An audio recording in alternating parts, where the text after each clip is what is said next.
भारत में जातियां, उनका तंत्र, उत्पत्ति और विकास। यह निबंध डॉक्टर आम्बेडकर ने कोलंबिया विश्वविद्यालय के मानव विज्ञान के सेमिनार में cost in India there mechanism genesis and development नाम से 9 मई 1916 को प्रस्तुत किया था। पहली बार यह निबंध इंडियन एंटिक्वेरी खंड 41 में मई 1917 में प्रकाशित हुआ था। इनहिलेशन ऑफ कॉस्ट के तीसरे संस्करण की भूमिका में आम्बेडकर ने लिखा है कि वे इस निबंध को इनहिलेशन ऑफ कॉस्ट में शामिल करना चाहते थे, लेकिन समय की कमी के चलते ऐसा नहीं कर पाए। डॉक्टर आम्बेडकर की इस इच्छा और पाठकों के लिए इस किताब को और समृद्ध बनाने के उद्देश्य से इस निबंध को इस किताब में शामिल किया गया है। भारत में जातियां, उनका तंत्र, उत्पत्ति और विकास। Doctor B R. आम्बेडकर। मानव विज्ञान के सेमिनार में प्रस्तुत आलेख। शिक्षक doctor A Goldenweiser, Columbia विश्वविद्यालय, 9 मई 1916। इंडियन एंटिक्वेरी खंड 41 मई 1917 में पहली बार प्रकाशित। मैं संकोच कह सकता हूं कि हम में से बहुत लोगों ने उन भौतिक वस्तुओं के स्थानीय, राष्ट्रीय या अंतर्राष्ट्रीय संग्रहालय देखे होंगे जो सभ्यता का समग्र रूप प्रस्तुत करते हैं। इस बात पर कुछ लोगों को ही विश्वास आएगा कि संसार में मानव संस्थाओं की प्रदर्शनी नाम की भी कोई चीज है। मानवता की प्रदर्शनी एक विचित्र विचार है। कुछ को यह बात अजीब गोरखधंधा लग सकती है, किंतु मानव विज्ञान का विद्यार्थी होने के नाते आप लोग, मुझे उम्मीद है, इस नवाचार पर कठोर रुख नहीं अपनाएंगे, क्योंकि यह वैसा है नहीं, और कम से कम आपको यह आश्चर्यजनक नहीं लगना चाहिए। मुझे विश्वास है आप सब ने कुछ ऐतिहासिक स्थलों का भ्रमण किया होगा, जैसे पोम्पेई के खंडहर, और बड़ी उत्कंठा से गाइडों की धारा प्रवाह भाषा में इन खंडहरों का इतिहास सुना होगा। मेरे विचार से मानव विज्ञान का विद्यार्थी भी कम से कम एक मायने में गाइड जैसा ही है। वह अपने आद्य रूप की तरह, शायद और अधिक गांभीर्य और स्वज्ञानार्जन की आकांक्षा के साथ, सामाजिक संस्थाओं को मनुष्य के लिए जितना संभव है उस तमाम निष्पक्षता से देखता है और उनकी उत्पत्ति तथा उनके कार्यकलाप का पता लगाता है। इस सेमिनार का विचारणीय विषय है आदिकालीन बनाम आधुनिक समाज। इसमें भाग लेने वाले हमारे सहछात्रों में से अधिकांश ने विभिन्न आधुनिक या प्रागैतिहासिक संस्थाओं, जिनमें उनकी दिलचस्पी है, के बोधगम्य उदाहरणों के साथ स्पष्ट व्याख्या प्रस्तुत की थी। इस संध्या जब मेरी बारी आई है, तो मैं अब आपके समक्ष यथाशक्ति अपने सर्वोत्तम तरीके से अपने विषय भारत में जातियां, उनका तंत्र, उत्पत्ति और विकास पर अपना मत प्रस्तुत करूंगा। आपको यह याद दिलाना मेरे लिए शायद जरूरी नहीं है कि यह विषय कितना जटिल है, जिसके संबंध में मुझे अपने विचार व्यक्त करने हैं। मुझसे ज्यादा योग्य विद्वानों और सक्षम लेखकों ने जाति के रहस्यों को खोलने का प्रयास किया है, किंतु दुर्भाग्यवश यह अभी तक अगम्य तो नहीं, पर व्याख्याहीन बनी रही है। मैं जाति जैसी संस्था की जटिलताओं के प्रति सजग हूँ और इतना निराशावादी नहीं हूँ कि यह कह सकूं कि यह पहेली अगम अबूझ है, क्योंकि मेरा विश्वास है कि इसे जाना जा सकता है। जाति की समस्या सैद्धांतिक और व्यावहारिक दोनों स्तरों पर एक बहुत बड़ी समस्या है।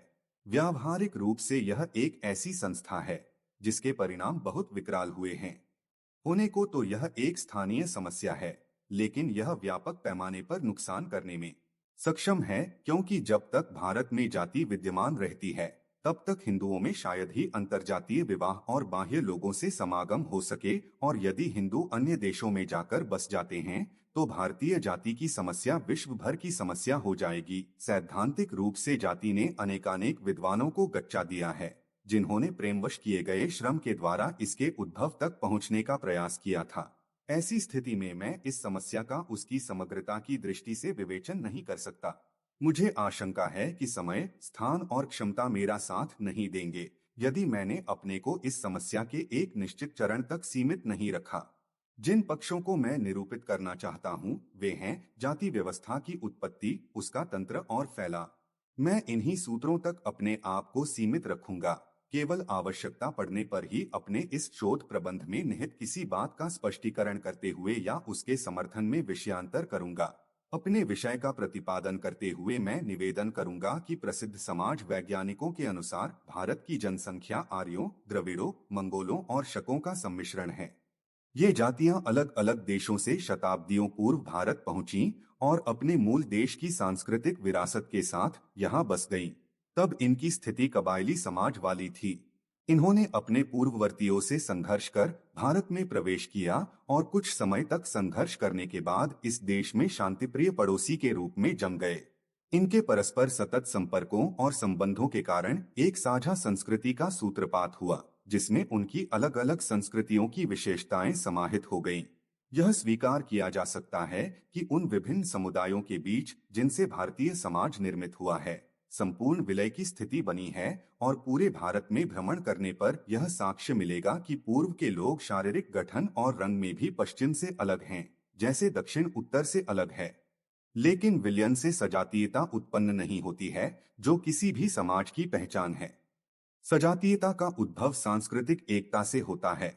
इस तथ्य को स्वीकार करते हुए मैं यह कहने का दुस्साहस कर सकता हूं कि इस प्रायद्वीप को छोड़कर संसार का कोई देश ऐसा नहीं है जिसमें इतनी सांस्कृतिक समरसता हो। यह न केवल भौगोलिक दृष्टि से सुगठित है, बल्कि इससे ऊपर एक गहरी और ज्यादा बुनियादी एकता भी है। इसकी असंदिग्ध सांस्कृतिक एकता भी अविच्छिन्न और अटूट है, जो पूरे देश में चारों दिशाओं में व्याप्त है। लेकिन इसी सांस्कृतिक एकरूपता के कारण जाति इतनी विकराल समस्या बन गई है कि उसकी व्याख्या करना कठिन कार्य हो गया है। यदि हिंदू समाज एक दूसरे से भिन्न इकाइयों का सम्मिश्रण मात्र होता, तब भी मामला बहुत आसान होता। किंतु यहाँ तो जाति सजातीय समाज को भी विभाजित करने वाली परिघटना है। हमें इसकी उत्पत्ति की व्याख्या के साथ साथ इसके विभाजनकारी चरित्र की भी व्याख्या करनी होगी। शोध के हमारे क्षेत्र में प्रवेश करने से पहले यह बेहतर होगा कि हम जाति के चरित्र के बारे में अवगत हो लें। मैं जाति के सर्वश्रेष्ठ अध्येताओं में से कुछ की परिभाषाएं प्रस्तुत करना चाहता हूं। एक फ्रांसीसी विद्वान श्री सेना ने जाति को इस तरह परिभाषित किया है: कम से कम सैद्धांतिक रूप से वंशानुगत आधार पर घनिष्ठ सहयोग, विशिष्ट पारंपरिक और स्वतंत्र संगठन जिसमें एक मुखिया और पंचायत हो, उसकी समय समय पर ऐसी सभाओं के रूप में बैठकें होती हों जिनके पास संपूर्ण सत्ता हो, कुछ खास उत्सवों पर मिलना जुलना हो, साझा बर्तावों से बंधे हुए हों, जिसका विशिष्ट संबंध रोटी बेटी के व्यवहार और सांस्कारिक अशुद्धि के सवालों से हो, इसके सदस्यों पर न्याय क्षेत्र के नियम लागू हों, जिसका प्रभाव व्यापक हो, पर जो समुदाय पर कुछ निश्चित प्रतिबंध और दंड लागू करने में सक्षम हो, और सबसे बढ़कर बहिष्कार का नियम लागू करके जाति की अधिकार सीमा से समाज को परिचित कराने में सक्षम हो। दो श्री नेस्फील्ड जाति की परिभाषा इस प्रकार करते हैं: समुदाय का एक वर्ग जो दूसरे वर्ग से संबंधों का बहिष्कार करता हो और अपने समुदाय को छोड़कर दूसरे के साथ शादी व्यवहार तथा खान पान से परहेज करता हो। 3 सर H रिस्ली के अनुसार जाति का अर्थ है परिवारों का या परिवार समूहों का संगठन जिसका साझा नाम हो, जो किसी खास पेशे से संबद्ध हो या उसकी ओर संकेत करता हो, जो एक से मिथकीय पूर्वजों दैवीय या मानवीय का वंशज होने का दावा करता हो, एक जैसा व्यवसाय अपनाने पर बल देता हो और जिसे ऐसे सक्षम लोगों द्वारा जो अपना मत दे सकते हो एक सजातीय समुदाय माना जाता हो। 4 डॉक्टर केतकर ने जाति की परिभाषा इस प्रकार की है: एक ऐसा सामाजिक समूह जिसकी दो विशेषताएं हों। क उसकी सदस्यता उन लोगों तक सीमित होती है जो जन्म से सदस्य होते हैं और जिनमें इस प्रकार जन्म लेने वाले शामिल होते हैं। ख कठोर सामाजिक कानून द्वारा उसके सदस्य अपनी जाति से बाहर विवाह करने के लिए वर्जित किए जाते हैं। हमारे उद्देश्य के लिए इन परिभाषाओं की समीक्षा करना अत्यावश्यक है। यह स्पष्ट है कि अलग अलग देखने पर तीनों विद्वानों की परिभाषाओं में या तो बहुत ज्यादा है या बहुत कम। अपने आप में कोई भी परिभाषा पूर्ण नहीं है और जाति व्यवस्था के विन्यास का मूल तत्व सभी से छूट गया है। उन सब ने इस मामले में भूल की है कि उन्होंने जाति को एक स्वतंत्र इकाई के रूप में परिभाषित करने का प्रयत्न किया है, उसे समग्र तंत्र के एक अंग के रूप में और जाति की समग्र व्यवस्था के साथ निश्चित संबंधों के संदर्भ में नहीं लिया है। फिर भी कुल मिलाकर सारी परिभाषाएं एक दूसरे की पूरक हैं। जिस तथ्य को एक विद्वान ने ढक दिया है, उस पर दूसरे विद्वान ने जोर दिया है। इसलिए आलोचना के तौर पर मैं केवल उन सूत्रों पर विचार रखूंगा और उनका मूल्यांकन करूंगा जो उपर्युक्त परिभाषाओं के अनुसार सभी जातियों में समान रूप से पाए जाते हैं और जो जाति की खासियत माने जाते हैं। हम सेनाट से शुरू करते हैं। वह प्रदूषण की धारणा की ओर ध्यान आकर्षित करते हैं और यह बताते हैं कि यह जाति की प्रकृति है। जहां तक इस तत्व की बात है, यह कहना सुरक्षित होगा कि यह अपने आप में जाति का अभिलक्षण नहीं है। इसकी उत्पत्ति आमतौर पर धार्मिक पूजा समारोहों से होती है, और यह शुद्धता में सामान्य विश्वास का एक खास मामला है। परिणामस्वरूप जाति से इसके अनिवार्य संबंध को, जाति की कार्यप्रणाली को ध्वस्त किए बिना नकारा जा सकता है। प्रदूषण की धारणा को जाति की संस्था से सिर्फ इसलिए जोड़ दिया गया है क्योंकि जो जाति अनुक्रम में सर्वोच्च कही जाती है वह पुजारी वर्ग है, जबकि हम जानते हैं कि पुजारी और पवित्रता का पुराना संबंध है। अतः हम यह निष्कर्ष निकाल सकते हैं कि प्रदूषण की धारणा सिर्फ उस हद तक जाति का अभिलक्षण बन जाती है जिस हद तक जाति की धार्मिक रंगत होती है। श्री नेस्फील्ड अपने तरीके से कहते हैं कि जाति का एक अभिलक्षण यह है कि जो जाति के बाहर का है उसके साथ खान पान नहीं किया जाता। यह एक नई बात है, फिर भी ऐसा लगता है कि श्री नेस्फील्ड ने प्रभाव को कारण समझ लिया है। चूंकि जाति अपने आप में ही सिमटी हुई एक संस्था है, अतः स्वाभाविक रूप से वह सामाजिक अंतरंगता को सीमित कर देती है जिसमें खान पान आदि पर पाबंदी शामिल है। परिणाम यह निकलता है कि बाहरी लोगों से खान पान पर पाबंदी निश्चयात्मक निषेध का कारण नहीं है, बल्कि जाति अर्थात अनन्यता का एक स्वाभाविक परिणाम है। इसमें कोई संदेह नहीं कि साथ खान पान पर प्रतिबंध ने, जो मूलत अनन्यता के कारण है, एक धार्मिक व्यवस्था का प्रतिषेधक चरित्र अपना लिया है, लेकिन माना जा सकता है कि यह तत्व बाद में जुड़ा है। सर एच रिजले ने विशेष ध्यान देने योग्य कोई नई बात नहीं कही है। अब हम डॉक्टर केतकर की परिभाषा पर आते हैं। उन्होंने इस विषय को स्पष्ट करने में बड़ा योगदान किया है। केवल यही बात नहीं है कि वह भारत के निवासी हैं, बल्कि उन्होंने जाति के अध्ययन में सशक्त आलोचनात्मक क्षमता और खुले दिमाग का परिचय दिया है।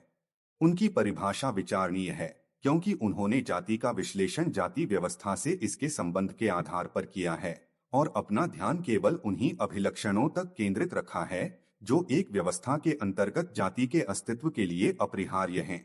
उन्होंने उचित ही इस संदर्भ में अन्य अभिलक्षणों को अपने विचार क्षेत्र से बाहर रखा है, जो या तो गौण हैं या जिनका चरित्र व्युत्पत्तिलब्ध व्युत्पन्न है। उनकी परिभाषा के बारे में कहा जा सकता है कि उनके विचारों में थोड़ी भ्रांति है, अन्यथा वे विशद और स्पष्ट हैं। वे अंतरजातीय विवाह का निषेध या जन्म से सदस्यता की बात कहते हैं। मेरा निवेदन यह है कि ये दोनों एक ही चीज के दो पहलू मात्र हैं, पर डॉक्टर केतकर मानते हैं कि ये दोनों दो अलग अलग चीजें हैं। यदि आप अंतरजातीय विवाह पर रोक लगा देते हैं तो आप जाति की सदस्यता को उन लोगों तक सीमित कर देते हैं जिनका जन्म उस जाति विशेष में हुआ है। इस प्रकार ये दोनों अभिलक्षण एक ही पदक का सामने का और पीछे का हिस्सा हैं। जाति के विभिन्न अभिलक्षणों के इस समीक्षात्मक मूल्यांकन से इसमें कोई संदेह नहीं रह जाता है कि अंतरजातीय विवाह का निषेध या ऐसे विवाह का न पाया जाना, ठीक ठीक कहा जाए तो सजातीय विवाह ही जाति का सार तत्व है, यही सही समझ है। परंतु अमूर्त मानव विज्ञान के आधार पर कुछ ऐसे लोग इस बात को नकार सकते हैं क्योंकि सजातीय विवाह वाले ऐसे समूह हैं जो जाति की समस्या को पैदा किए बगैर ऐसा कर सकते हैं। सामान्यतः यह सच हो सकता है क्योंकि यह एक भौतिक यथार्थ है कि सजातीय विवाह वाले समाज सांस्कृतिक रूप से भिन्न रहकर दूरस्थ इलाकों में बस सकते हैं जहां एक दूसरे से कोई संबंध न हो। इस धारणा के समर्थन में एक कमोबेश उपयुक्त उदाहरण दिया जा सकता है कि अमेरिकी भारतीयों के नाम से विख्यात नीग्रो, श्वेत और विभिन्न कबायली समूह संयुक्त राज्य अमेरिका में मौजूद हैं, परंतु हमें इस मामले में घालमेल नहीं करना चाहिए क्योंकि भारत में स्थिति भिन्न है। जैसा कि पहले कहा जा चुका है, भारत के लोगों ने एक समरस समाज का निर्माण किया है। विभिन्न प्रदेशों में रहने वाली विभिन्न प्रजातियां एक दूसरे में कम या ज्यादा घुल मिल चुकी हैं और उनमें सांस्कृतिक एकता है जो समरस समाज का एकमात्र मापदंड है। ऐसी समरसता को आधार मानने से जाति एक ऐसी समस्या बन जाती है जिसका चरित्र नया है और जो मात्र सजातीय विवाह वाले समाजों या कबीलों के सादृश्य में पूर्णतः अनुपस्थित होती है। भारत में जाति का अर्थ है समाज को कृत्रिम रूप से सुनिश्चित और सुपरिभाषित इकाइयों में इस तरह विभाजित कर देना कि किसी भी इकाई के सदस्य अपने समुदाय के भीतर ही विवाह करें ताकि वे एक दूसरे के साथ घुल मिल न सकें। इस प्रकार इस निष्कर्ष से बचा नहीं जा सकता कि सजातीय जाति का एकमात्र खास अभिलक्षण है, और यदि हम यह दिखाने में सफल हो जाएं कि अंत विवाह की व्यवस्था को किस प्रकार बनाए रखा जाता है, तो हम व्यावहारिक रूप से जाति की उत्पत्ति और उसके विन्यास को साबित कर चुके होंगे। आपके लिए यह पूर्वानुमान करना बिल्कुल आसान नहीं हो सकता कि मैं सजातीय विवाह को जाति के रहस्य को खोलने वाली कुंजी क्यों मानता हूँ। आपकी कल्पना शक्ति पर ज्यादा दबाव न डालने के लिए अब मैं आपके सामने इसके कारण प्रस्तुत करूंगा। वर्तमान क्षण में इस बात को रेखांकित करना गैर मुनासिब न होगा कि आज दुनिया का कोई भी सभ्य देश ऐसा नहीं है जहां आदिम व्यवस्थाएं उतने अधिक समय तक टिकी हुई हैं, जितने अधिक समय तक भारत में। इस देश का धर्म आदिम है और इसकी कबायली संहिता समय और सभ्यता के आगे बढ़ने के बावजूद आज भी अपने उसी पूर्वकालीन जोश खरोश के साथ कायम है। इन चले आ रहे आदिम अस्तित्वों में एक है विजातीय विवाह का रिवाज, जिसकी तरफ मैं आपका ध्यान आकर्षित करना चाहता हूँ। आदिम युग में विजातीय विवाहों का प्रचलन इतना सर्वविदित तथ्य है कि उसका स्पष्टीकरण करने की जरूरत नहीं है। युग परिवर्तन के साथ साथ विजातीय विवाह की दक्षता जाती रही है और रक्त के घनिष्ठतम रिश्ते को छोड़कर कोई किससे विवाह करेगा, इस पर सामान्यत कोई प्रतिबंध नहीं है। लेकिन भारत के लोगों में आज भी विजातीय विवाह का कानून निश्चयता प्रचलित है। भारतीय समाज में आज भी कबायली व्यवस्था कायम है। हालांकि कबीले अब नहीं रहे और विवाह पद्धति का कानून इसका प्रमाण है, जिसके केंद्र में विजातीय विवाह का सिद्धांत है, क्योंकि यहाँ सरपिंड विवाहों पर ही प्रतिबंध नहीं है, बल्कि सजातीय विवाह भी अपवित्र माने। आज का वीडियो यही समाप्त करते हैं। इसके आगे नेक्स्ट वीडियो में देखेंगे। वीडियो को पूरा देखने के लिए धन्यवाद।